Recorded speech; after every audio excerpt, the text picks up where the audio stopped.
My name is Hislop. I'm a chiropractor here at the Chiropractic Health and Wellness Centre in Mudgee. I've been a chiropractor for the last 9 years, and for the last 6 I've spent that here in the Mudgee practice. Currently I'm finishing off my further qualifications in the neuromusculoskeletal medicine training program, and I'm about to undertake the board certification to become a chiropractic orthopaedist.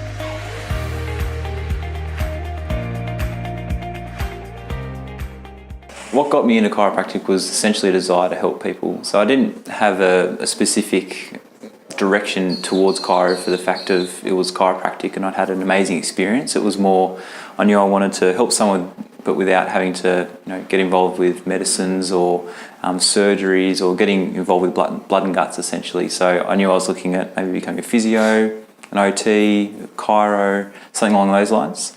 And I went with a friend to see a chiropractor just at the end of year 12. I was about to finish school and decide on where I wanted to go, and they took me to their chiropractor and I got to see what was happening, and I had no idea what chiropractors did up until that point. I thought, all right, I'll pop chiro down and see where it heads, and sure enough my marks were high enough that I got accepted into chiro, and so I decided, all right, I'll give this a go. I'll do the first degree, that's 3 years, and from there you can essentially go to anything. So if I wanted to go and be a medical doctor or a dentist or a physio, I could still transfer. But I got to the end of that 3 years and loving it. It's exactly what I was looking for. I could help people, didn't have to operate on them, could do it with my hands. It was a great profession to head into. So then I went on and completed the next 2 years in the master's program, graduated, and 10 years later here we are.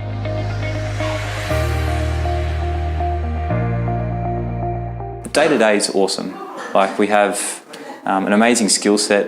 We can diagnose what's wrong with people, we can recommend what they're needed, and whether we can help or not, we can still help them find the right person. So I find it challenging in terms of figuring out what's wrong with people, because often we're the last resort, and so they've tried everything else and they've come to us. And if we can help those people, as an added bonus, because day to day we help lots of people, but it's those ones that we see that have tried everything else. We end up in our office as last resort, and for a percentage of those people we can make a difference.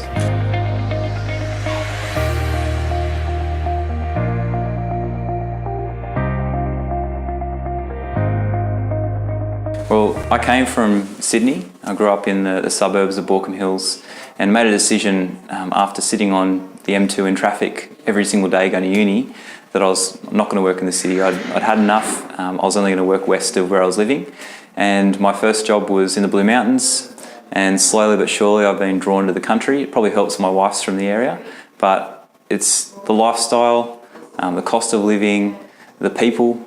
It's, not saying any of my city friends are terrible, but it's such a much more relaxed atmosphere and lifestyle here in the country.